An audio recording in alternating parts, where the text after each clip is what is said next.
20 lesbian gospel stars you didn't know about.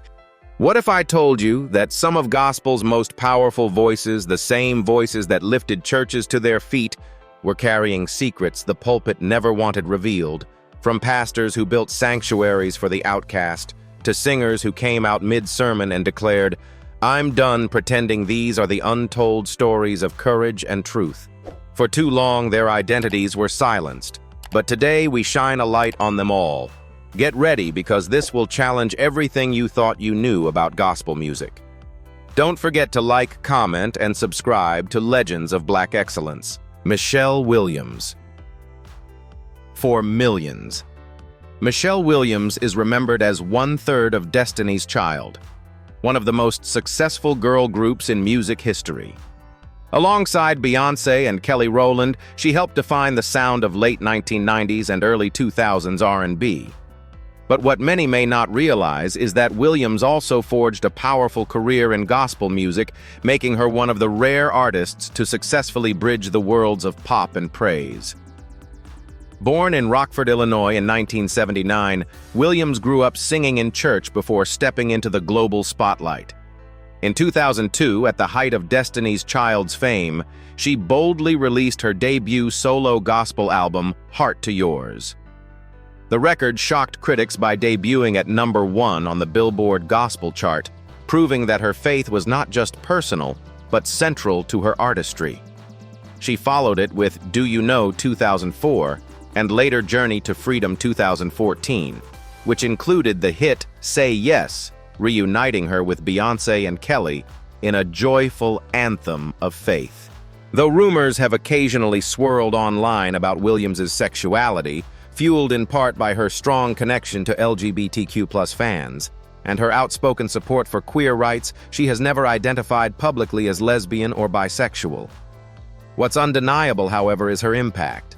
She has consistently used her platform to uplift communities often marginalized by the church, offering her voice as a reminder that gospel is for everyone. So here's the question.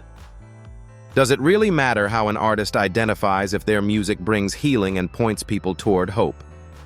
Michelle Williams's story is one of courage and authenticity. She never abandoned her gospel roots even while achieving worldwide pop fame, and she remains a shining example of how faith and artistry can coexist on the grandest stages. Michelle Ndegeocello. Few artists embody musical freedom like Michelle Ndegeocello. Born in 1968 in Berlin, Germany, to a military family and raised in Washington, D.C., she grew up in a home where music and spirituality intertwined. Her father was a jazz saxophonist, and the Black church provided the grounding rhythms of gospel and soul that would later echo throughout her career. When Michelle emerged in the 1990s, she immediately defied categorization. A Grammy-winning singer-songwriter and bassist, she fused funk, R&B, jazz, and gospel undertones into songs that explored love, identity, race, and spirituality. Her debut album, Plantation Lullabies, 1993, challenged industry norms, while later works like Peace Beyond Passion, 1996, directly confronted organized religion's stance on sexuality. Her music often felt like a sermon-raw confessional and unafraid of difficult truths. Openly queer from the beginning of her career, Ndegeocello refused to hide or dilute her message, even when doing so meant facing backlash. Her lyrics spoke of same-sex love, the pain of church rejection, and the resilience of Black queer identity. Yet even as she critiqued religious hypocrisy, she infused her songs with unmistakable gospel sensibilities, layered harmonies, call and response, and deep bass lines that echoed worship traditions. Here's something to consider. Can gospel's essence be preserved even when it's expressed outside the walls of the church? Over 3 decades, Michelle has released more than a dozen albums, collaborated with legends like Prince, Madonna, and John Mellencamp, and inspired a generation of queer artists to bring their full selves into their art. Her music is prayer protest and praise all at once, a living testament that faith and authenticity don't have to be at war. Instead, they can merge into something profoundly liberating. Terrell Grice. Terrell Grice is not a gospel singer in the traditional sense, but his impact on the world of gospel and soul music cannot be ignored. As the creator and host of The Terrell Show on YouTube, he built one of the most beloved digital platforms for singers to showcase their talent. With millions of views and a global audience, his show has become a safe space where music, humor, and authenticity collide, and where queer voices in gospel and R&B finally get to shine. Grice's format is deceptively simple. Singers step into his studio to perform covers, medleys, or original songs while he guides them with playful banter. Yet what makes the show extraordinary is its inclusive spirit. In an industry where queer gospel artists have often been forced into silence, Terrell opens the door wide, inviting them to sing unapologetically about faith, love, and identity. Performers like Madison Ryan Ward, Jasmine Harris, Avery Wilson, and even mainstream names like Yeba and Corin Hawthorne have used his platform to showcase music that blends worship with lived truth.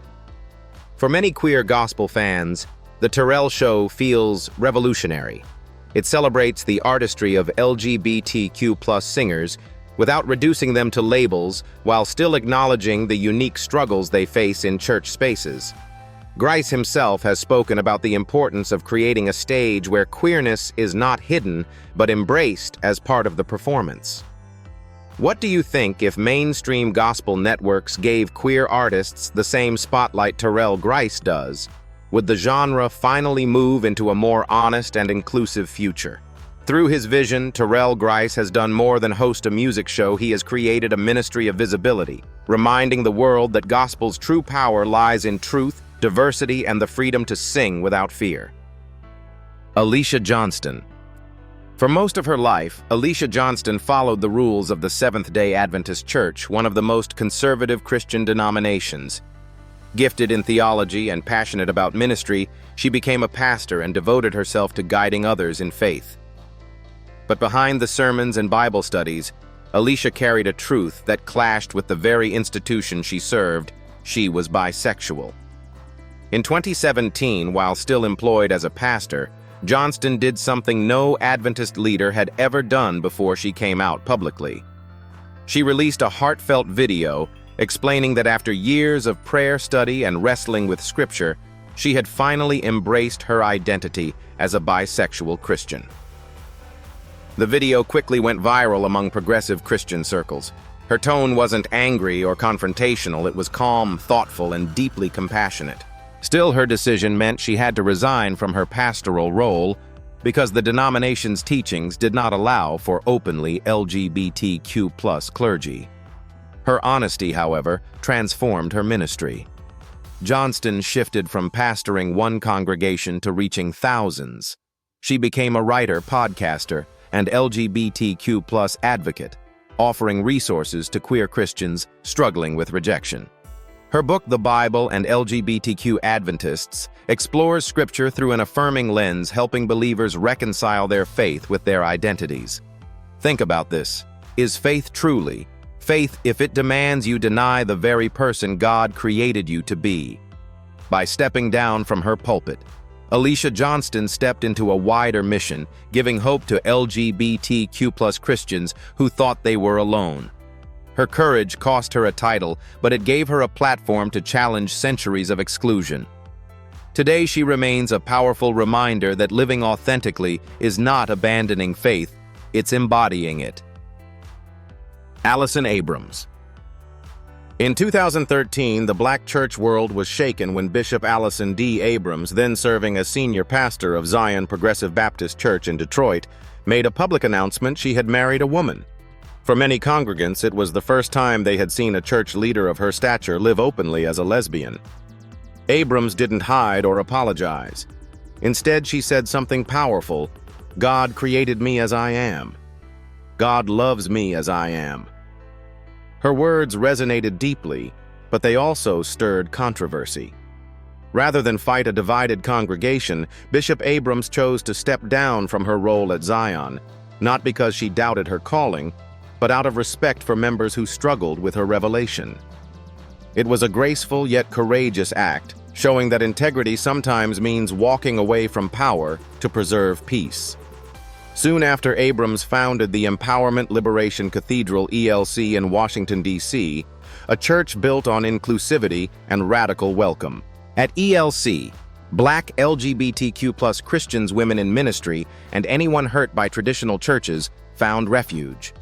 Worship services there are filled with gospel passion, preaching on justice, dignity, and self-worth. Abrams continues to serve not only as pastor, but also as a national advocate for equality, regularly speaking at conferences and forums on faith and sexuality. Consider this: if God's love is unconditional, why should human institutions try to place conditions on who can lead and who can love? Bishop Allison. Abrams's story is a testament to resilience. She proved that stepping into truth may cost titles and positions, but it can also birth new spaces where freedom flourishes. Today, her life and ministry remind us that the gospel's power lies not in exclusion, but in liberation for all. Evie Shockley.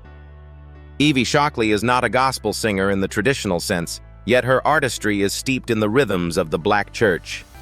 Born and raised in Tennessee, she grew up surrounded by Sunday sermons, the swell of choirs, and the cadence of call and response.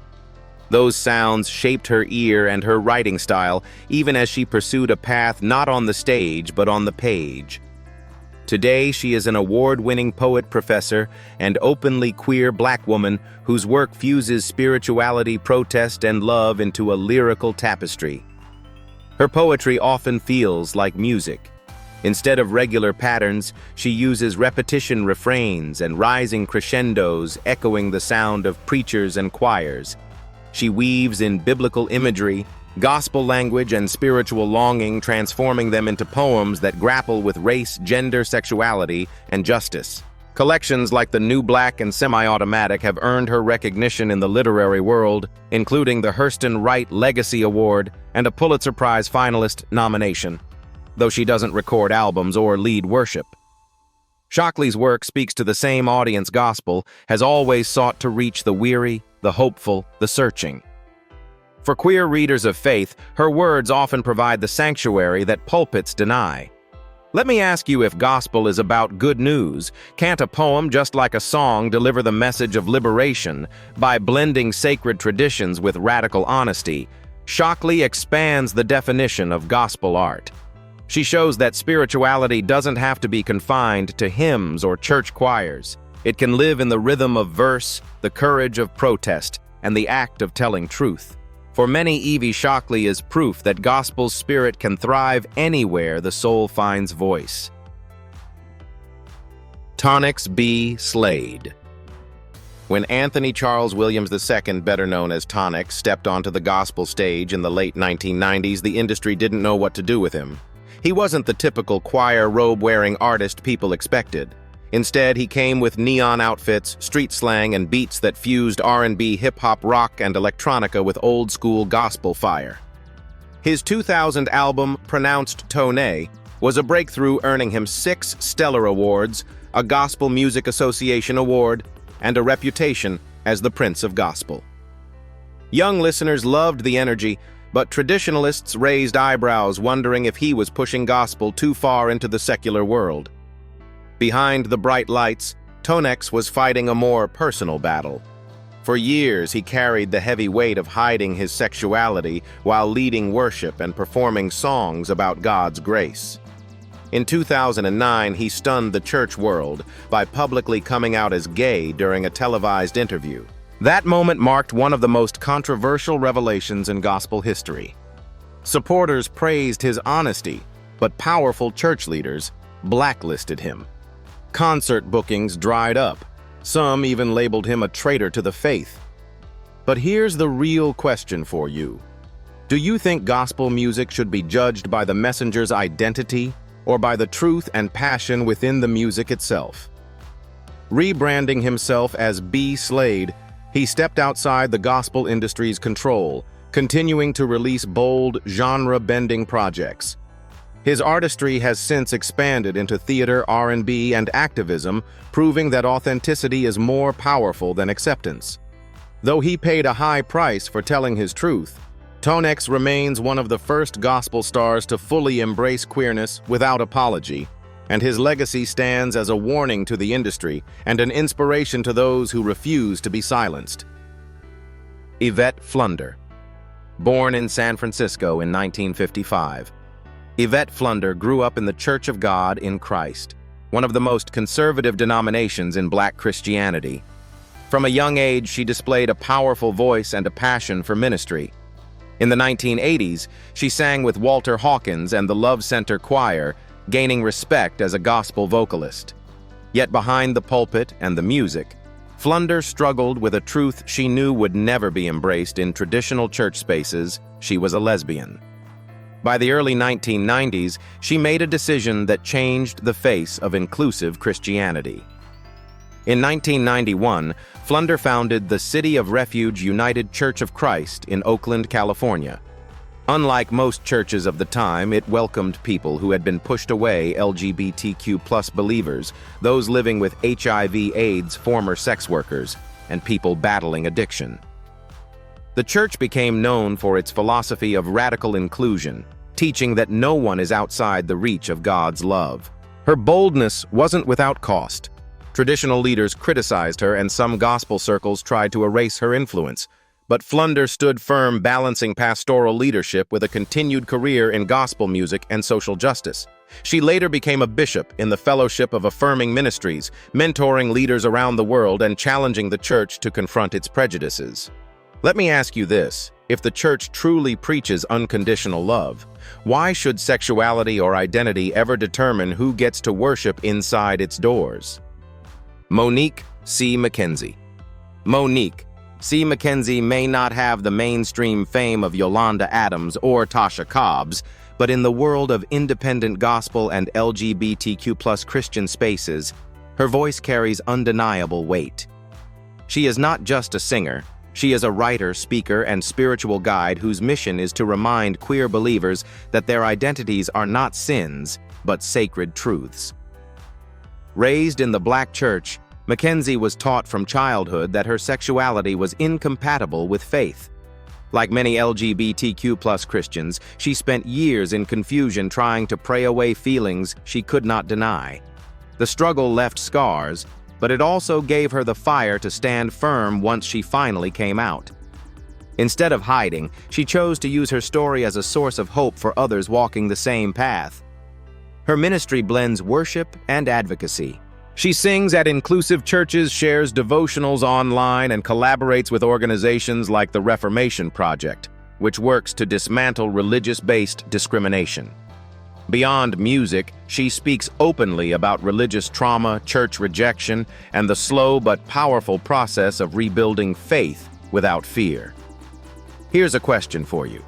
Do you believe the next generation of gospel singers will finally be free to live openly without fear of losing their voices in the church?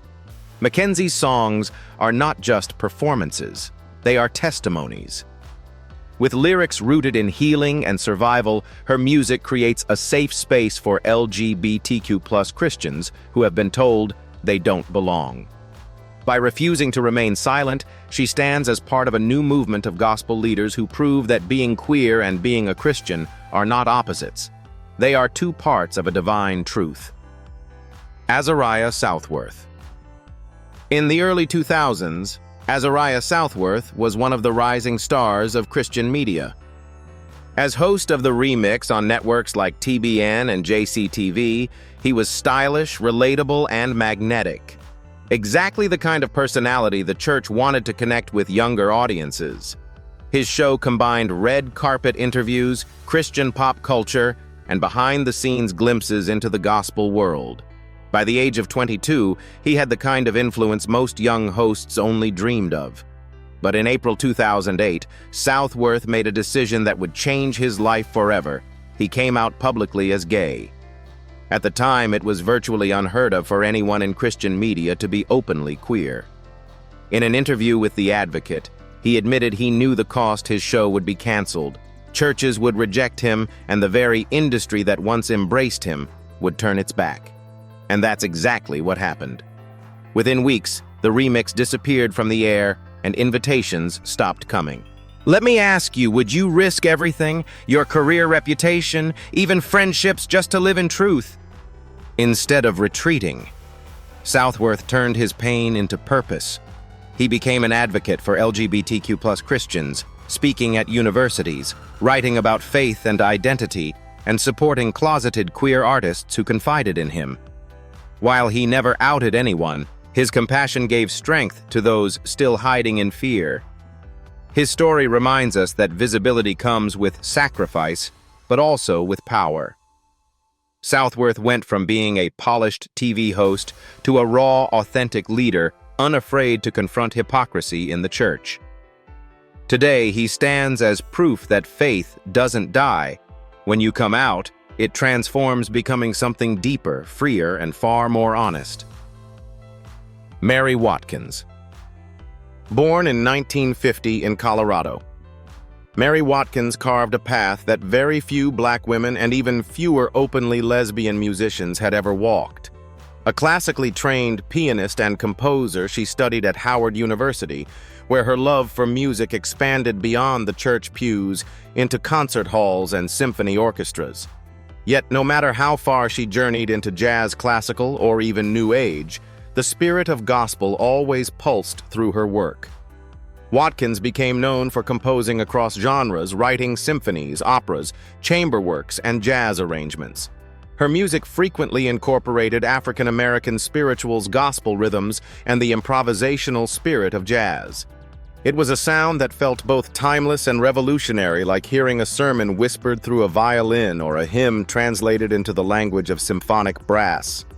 Early in her career, she also made another bold choice. Watkins came out as a lesbian. In the 1970s and 1980s, that was an almost unthinkable move for a black woman in classical and gospel-influenced spaces. Yet she refused to hide, using her art to highlight the beauty and struggles of LGBTQ+ lives. She collaborated with queer theater groups and wrote music that explored identity, faith, and resilience, creating art that was both political and deeply spiritual. Do you believe gospel's emotional power can survive and even thrive when translated into classical and experimental music? Though she never became a household name, Mary Watkins has been called a hidden legend of American music. Her work continues to be performed in theaters, festivals, and churches that value inclusivity. By blending gospel roots with high art traditions, she proved that faith-based music doesn't have to stay inside the church walls. It can echo across concert halls, carrying with it the voices of those too often silenced. Ray Corentin. Ray Corentin is part of a new wave of gospel artists reshaping worship through honesty and vulnerability.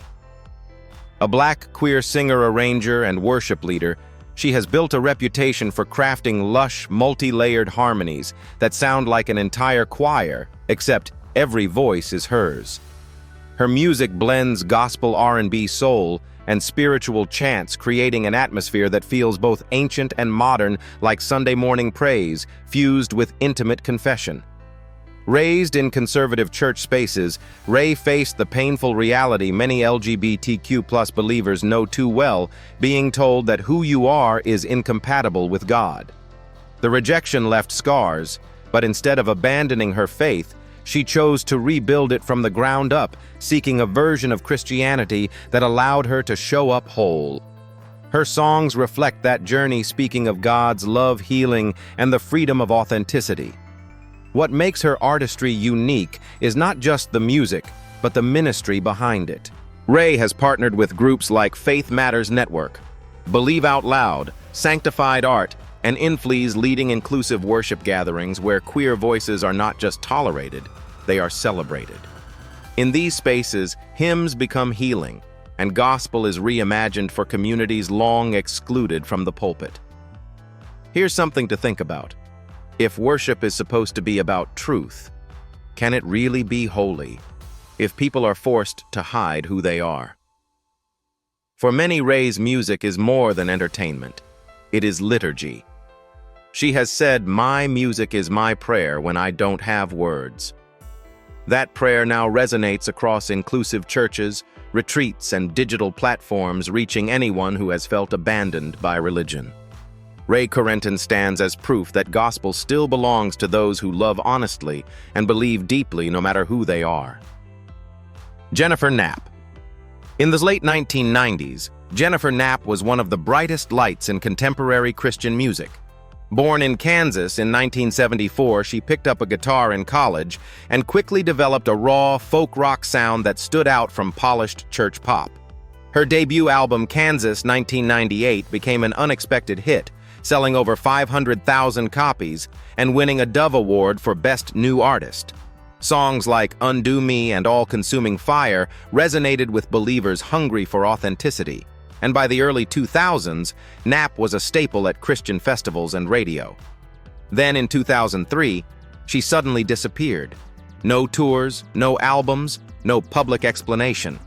Fans were left guessing for nearly 7 years, until in 2010, she returned with a revelation: Jennifer Knapp was gay and had been in a committed same-sex relationship. The announcement shook the Christian industry. Christian radio stations banned her songs, churches canceled her concerts, and critics accused her of betraying her ministry. But let me ask you this: should someone's ability to worship or inspire be erased simply because of who they love, rather than retreat? Knapp chose freedom. She released a new album, Letting Go 2010, where for the first time her lyrics reflected the fullness of her identity: faith, love, doubt, and courage. She also launched Inside Out Faith, an organization dedicated to supporting LGBTQ+ Christians navigating the same rejection she once faced. Knapp's story is not about scandal but survival. She proved that a person can hold on to their faith while embracing their truth. Today, her music continues to inspire not only fans who loved her early work, but also queer Christians who see in her story a mirror of their own struggles and victories. Tona Brown. Tona Brown has lived a life of firsts. Born in Norfolk, Virginia, she showed extraordinary musical talent from a young age, mastering both the violin and her powerful mezzo-soprano voice. But it wasn't just her skill that made her remarkable. It was her courage to pursue a career in classical and gospel music, as an openly black transgender woman breaking barriers in spaces that had rarely welcomed people like her. In 2014, Brown became the first transgender woman to perform at Carnegie Hall, a historic milestone that captured international attention. That same year, she was invited to perform for President Barack Obama, making her the first openly trans artist to sing for a sitting U.S. president. These achievements were more than personal triumphs. They were cultural turning points that gave visibility to countless others. Yet despite her global recognition in classical circles, Brown has never left her gospel roots behind. She grew up in the black church where music was a lifeline. Even after facing rejection from congregations who struggled to accept her transition, she carried gospel songs into inclusive churches, pride services, and LGBTQ+ faith gatherings. Her voice, whether singing a hymn or an aria, bridges the sacred and the human, reminding audiences that spirituality belongs to everyone. Imagine this: if one person's song can challenge centuries of exclusion. What might happen if entire choirs and congregations chose inclusion instead of rejection? Beyond performance. Tona Brown is an educator and advocate, mentoring young queer musicians and speaking about resilience, authenticity, and faith. She embodies the message that artistry and identity are not at odds, but intertwined. By refusing to hide, she has turned her life into a stage where every note testifies to truth, dignity, and the boundless love of God. Dolores Berry. Born in 1956, Reverend Dolores Berry grew up immersed in the black church where gospel music was the heartbeat of her community. From her earliest days, her voice stood out, rich, powerful, and capable of moving entire congregations. But when she came out as a lesbian in her 20s, she encountered rejection from the very institutions that had nurtured her gifts. Instead of silencing her, that rejection became the fuel for her life's work, preaching and singing a gospel where everyone belonged. Berry found a spiritual home in the Metropolitan Community Churches MCC, a denomination created to affirm LGBTQ+ people of faith. There she became known as both a fiery preacher and a dynamic gospel singer who carried the same energy to pulpits, protests, and pride stages. She famously called her ministry "singing the gospel with a lavender twist," a phrase that captured her boldness in reclaiming both her faith and her identity. Her performances were unforgettable. Whether belting out "God is a good God, yes he is," or leading a room in worship, she radiated joy and conviction. She took traditional hymns and reframed them so that queer people so often pushed out of church could hear God's promises spoken directly to them. Let me ask you this. If gospel music at its core is about liberation, how can it be complete if it excludes the very people longing to be free? Reverend Berry's legacy goes beyond her voice. She was a trailblazer who bridged faith activism and music, showing queer Christians that holiness was never dependent on conformity. To this day, those who heard her sing remember not only her sound, but also her spirit, a living testimony that God's love truly has no boundaries. Crystal Cheatham. Crystal Cheatham is not only a gospel-inspired singer, but also a creative visionary who has used her voice, pen, and even technology to carve out safe spaces for LGBTQ+ Christians. Raised in a strict Seventh-day Adventist household, she was taught early that faith was central, but conversations about sexuality were absent. When she realized she was queer, Crystal faced the painful silence of a church that left her feeling unworthy. For years, she wrestled with the idea that she had to choose between her faith and her identity. That struggle gave birth to a mission. Cheatham came out proudly as a lesbian and dedicated herself to building bridges for others like her. One of her most groundbreaking contributions is the creation of the Our Bible app, a mobile platform that offers devotionals, meditations, podcasts, and resources centered on inclusivity. Unlike traditional Bible apps, which often ignore or condemn queer voices, Our Bible celebrates them, giving thousands of marginalized Christians a way to engage with Scripture without fear. As a musician, Crystal blends gospel, soul, and folk, weaving her personal journey into heartfelt lyrics about love, resilience, and the divine. Her songs don't aim to fit into the mainstream gospel industry. Instead, they speak directly to people who have been hurt by religious rejection. Whether performing at queer faith events or writing essays on spirituality, she uses every medium available to spread a simple message: God never abandoned you. Here's something for you to reflect on. If technology can be used to divide and exclude, shouldn't it also be harnessed to heal and uplift? Through her music and her tech innovation, Crystal Cheatham has become a pioneer of modern queer faith expression. She reminds us that worship can live in a hymn, a story, or even an app, and all are equally holy. Kim Sorrell. Reverend Kim Sorrell spent decades serving the church, leading worship and ministering to others, while quietly carrying a heavy secret: she was a lesbian. Growing up in a conservative Christian environment, she was taught that her faith and her identity could never coexist. For years, she poured her heart into church work, singing powerful gospel songs about God's love, yet silently wondering if that love truly included her. By the time she reached her 40s, Kim could no longer bear the weight of silence. After years of prayer, deep reflection, and learning to embrace herself, she came out publicly. The decision was both liberating and terrifying. Some congregants celebrated her honesty, but others responded with confusion, judgment, or outright rejection. Yet instead of abandoning ministry, Kim chose to lean further into it, proving that her calling had always been authentic. Now it was simply honest, too. Her music, full of soul and emotional depth, carries themes of grace, healing, and radical love. After coming out, her worship took on a new power, as if every note carried the relief of no longer pretending. Whether she sings in person at inclusive churches or leads virtual worship online, her presence radiates welcome, showing LGBTQ+ believers that God's embrace is wider than doctrine. Let me ask you, if someone's song can bring people closer to God, should it matter who they love outside the pulpit? Zariah Bell. Zariah Bell is a gospel and neo-soul singer whose voice feels like a conversation with God, intimate, vulnerable, and deeply authentic. Raised in a Southern Pentecostal church, she grew up surrounded by fiery sermons and choir-driven praise. Yet, like many queer children in conservative congregations, she learned to silence part of herself. Singing about God's love on Sunday mornings while hiding her identity left her torn between survival and truth. After years of wrestling with shame, Zariah made a powerful choice. In 2019, during a live-streamed performance, she reworked a gospel classic into a queer love song and publicly came out as a lesbian. The moment went viral in LGBTQ+ Christian spaces.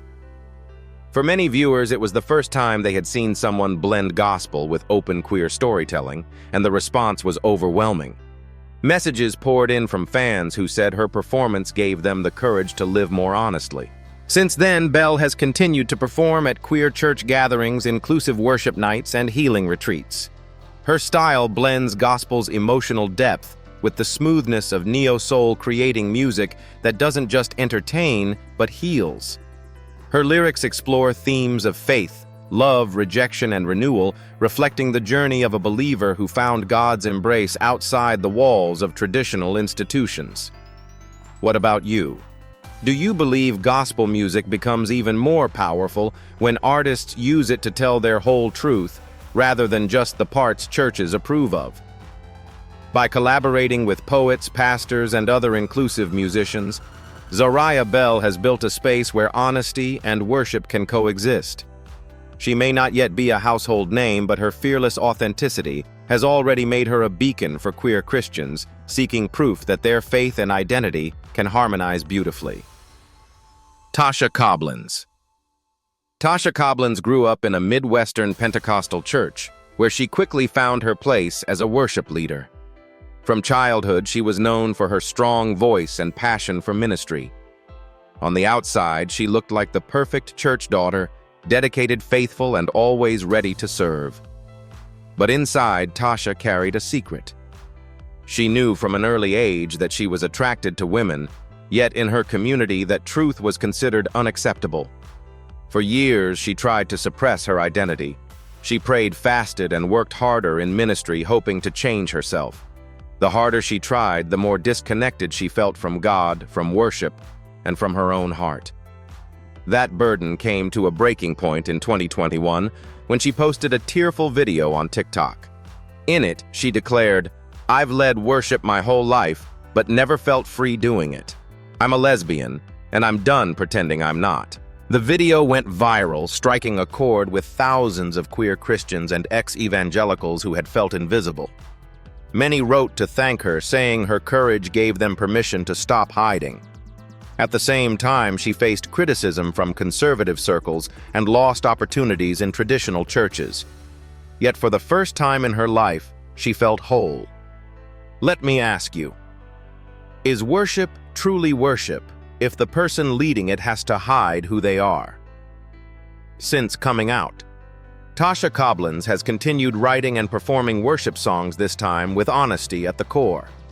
Her music speaks of liberation, healing, and unconditional love, not as distant theology, but as lived experience. Though she may not yet be a household name, her testimony is already changing lives, proving that the truest worship comes from freedom.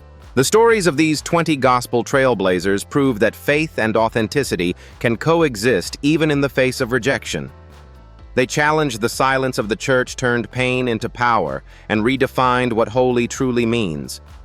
Their voices remind us that God's love is bigger than dogma, and gospel music is at its strongest when it tells the truth. But now we turn it over to you. Should the church finally embrace queer voices as part of its legacy, or will it continue to push them aside? Share your thoughts. Below this is Legends of Black Excellence.